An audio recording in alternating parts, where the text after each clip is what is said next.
G'day guys, Pete here from Ace Creative. Have I got a video for you today? No, I'm not wearing my black adventure t-shirt. I'm wearing my bad mood Hawaiian t-shirt. And I've got this horrible thing on my upper lip which seems to annoy everyone, which is actually quite perfect for me. So today we're having real talk, and we're going to really talk, or have a real talk, about vintage lenses, vintage glass. You know, I'm a Fuji guy, but this really applies to whatever camera that you've got, probably more mirrorless cameras, because vintage lenses seem to be more popular on mirrorless cameras. So if you're new to the vintage lens game, you're probably thinking, oh, I'm going to get some old glass, some old vintage lenses, and I'm going to be able to take photos like Saul Leiter or Ernest Haas or someone like that, and it's going to be really cool, and I'm going to look really awesome with vintage lenses. And nothing could be further from the truth. If that's your internal talk, you've got to stop it. Stop it now, because that is not going to happen. Vintage lenses are a trap and a lie from the devil himself that you need. So the first mistake people make when thinking about vintage lenses is, oh, there's heaps around. I just popped to my local op shop or thrift store or pawnbroker or something like that.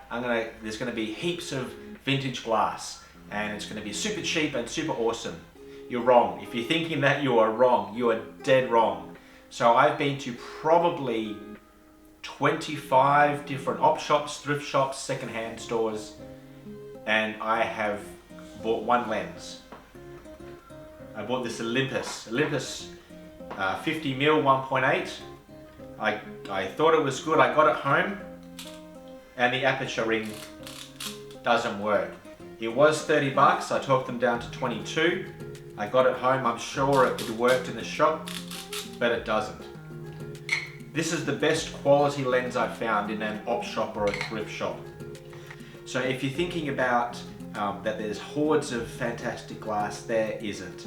I've been looking on Gumtree, which is like Craigslist in Australia, and looking on eBay. There are some finds to be found, but they're few and far between, and you really have to be focused. You need to be dedicated, because all the good glass just seems to be snapped up. The second thing with vintage lenses is you'll need an adapter, regardless of what lens you're going for. So I've got an adapter for the Konica Hexanon, the K mounts. I've got an M42 mount, but I don't have any M42 lenses. I actually bought the M42 mount by accident, thinking it was a Pentax one, but I've got a Pentax lens mount as well. So you might be able to get glass for cheap, and I think that's probably one of the main draw cards for vintage lenses is they are. I mean, they're certainly inexpensive. But if you're picking a lens up for $20, the lens mount will be at least $15, depending on where you get it from. The K&F Concept ones, regardless of the mount, are at least $30. So keep that in mind. You might be able to get cheap glass, but do you really want to be spending more on a lens mount, especially if you're only going to get one lens in that particular thing? It's really important to remember that when you're buying vintage glass, it's that. The lenses are old. If you think about how long digital has been around now, nearly 20 years, the vintage lenses that you're going to get are going to be at least 2 decades old. Some of the lenses I've got, again, this Konica is about 50 years old. These Pentax ones are about 40 years old. They're old glass and they're old lenses, so the chances of getting really pristine lenses at an affordable price, it's going to be low. Similar with higher quality glass, like if you're looking at some of the faster primes, the 1.4s or 2s, you're still not going to get them they're not going to be cheap.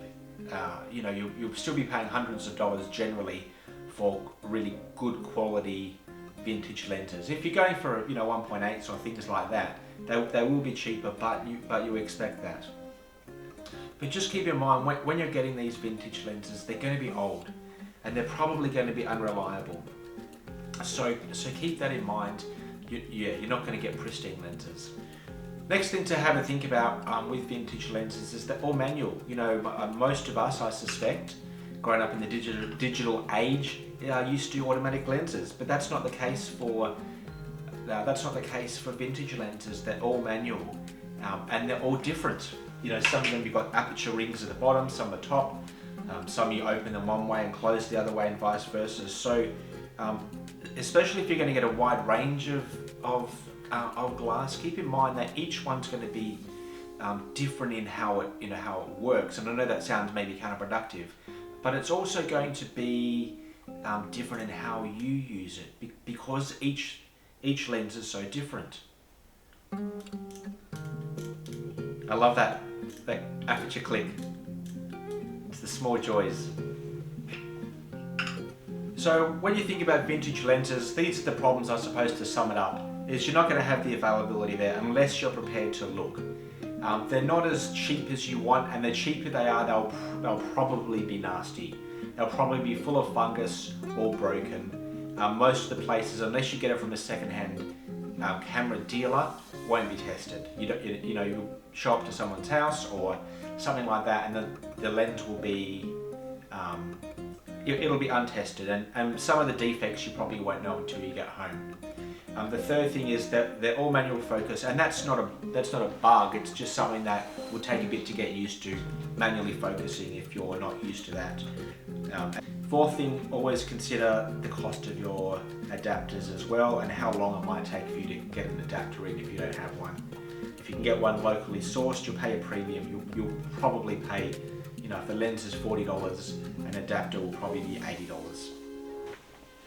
So it begs the question, why would you spend money on a vintage lens or vintage lenses? Like, what's the draw card? They're not going to make you a better photographer, and they're not going to make your photos better. Like anything, they're a tool. The latest Canon R3 or R5 or 6 won't make you a better photographer. It's just a new tool, maybe, to make your job easier. Same as vintage lenses. I mean, they're not going to make your life easier. In fact, they'll make your life harder.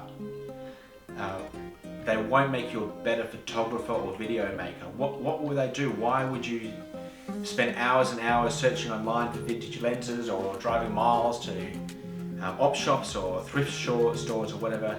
Why would you do it? Why would you go to it? And the best thing I can think about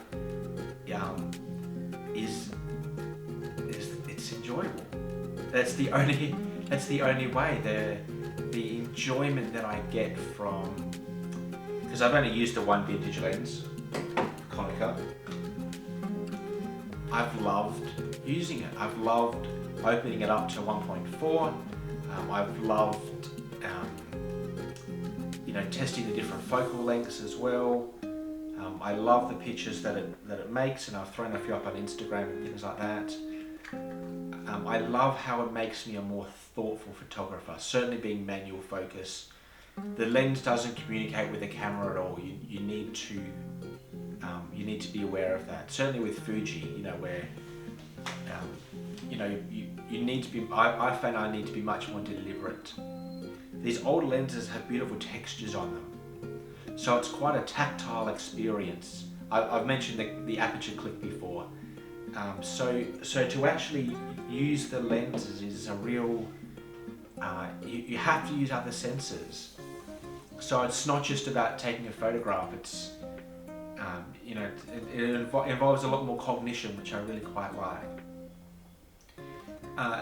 There's a nostalgia about it. I'd love to shoot film, and I'll probably get a film camera before too long. But shooting vintage lenses has given me a exponentially greater appreciation for photographers that have gone before us. That have shot all film and all manual. All manual. To think how they got so many good images. We've got amazing tools now with digital, and for me, using these vintage lenses has made me a much more considered photographer. I'll go out and I might not even take 20 shots on a shoot, just because I'm trying to be more measured, and it's a really enjoyable process having to think through it. For me, it makes it a much more enjoyable pastime. So over to you guys. Have you guys used vintage glass, vintage lenses for your camera, for your digital camera? I'd really like to know. I'd like to know what combinations you use, what camera and what lenses that you use, and why you like it. And let me know some of the struggles or frustrations that you've had with it. It's been I've enjoyed hearing other people's experience. but I really want to hear your guys' experience as well. I really enjoy making these videos, and I really appreciate when you guys watch them as well. I love hearing your comments. So if you like the video, obviously give it a thumbs up, subscribe to the channel, leave a comment below, and let me know your thoughts, guys. Thanks for hearing this real talk on vintage lenses. It was going to be much more ranty, but I seem to have tempered my thoughts into some more cogent thoughts. So thanks, guys. Again, hit the subscribe, hit the like button. Anyway, guys, love God, love others, and take time to listen. Peace out.